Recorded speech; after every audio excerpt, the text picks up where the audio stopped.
So as the National Hurricane Center and other weather experts predicted earlier this year, we are in for an active hurricane season, and we're seeing very early signs of it already. That's Flagler County Emergency Management Director Jonathan Lord. He tells WNZF the tropics are active early this hurricane season, and we need to keep an eye on it. We have this Category 4 Hurricane Beryl is making its way through the Caribbean this week, or already started on Monday. While it may not be a record storm, it is definitely very early to see a Category 4 storm making its way through the Caribbean for hurricane season. So we kind of really want our residents and businesses just to use this as a reminder that hurricane season is only just starting. It goes all the way through to the end of November. And if you haven't already, now is the time to make sure that you have a disaster kit in place, you have a plan in place in case you have to get evacuated, or what you're going to do to protect your home, that you also have a way to receive emergency notifications. And we recommend signing up for our alert Flagler notification system, but also making sure you have a way to receive traditional AM and FM radio like WNZF, because when all the newer communication technology goes down,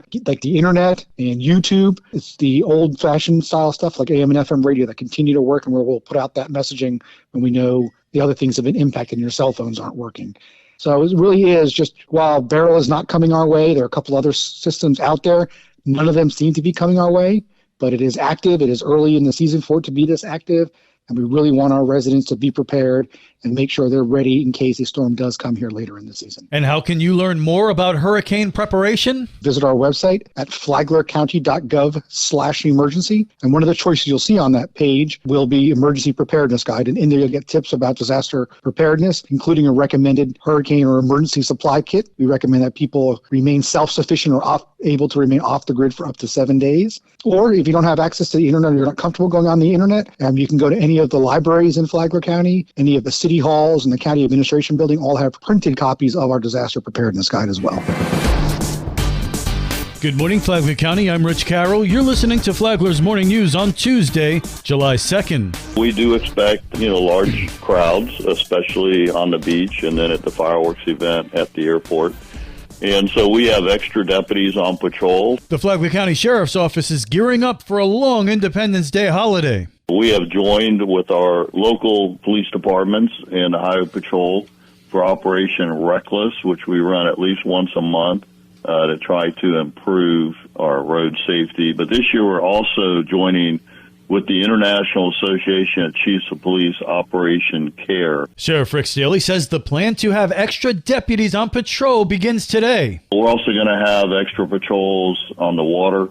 Our Marine unit is fully staffed and will be out in partnership with Florida Game and Fish Commission.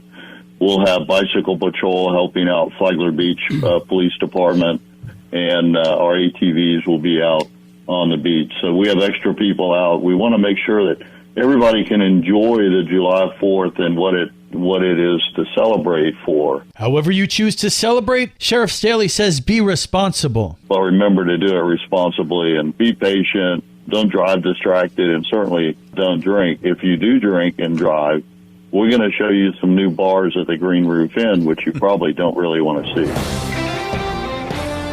This local news is a service of Flagler County's Toyota dealer, Beaver Toyota, US 1 St. Augustine, here to wow you.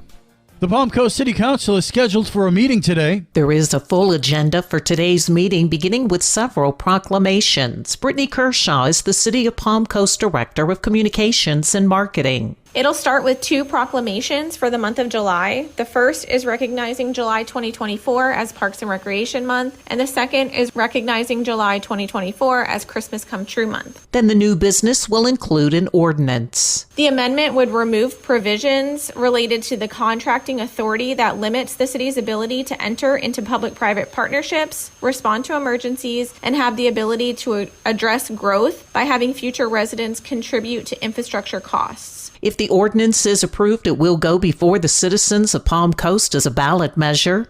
Then business will turn toward public comment. Following the ordinance, there will be 2 items on the consent agenda, and there will be an opportunity for public comment where citizens of Palm Coast are able to speak directly to their city council members. The business meeting will begin at 6 p.m. and be held in the community wing at City Hall at 160 Lake Avenue in Palm Coast. For Flagler's Local Morning News, I'm Karen Johnson. And now you're up to date on Flagler's Morning News. I'm Rich Carroll.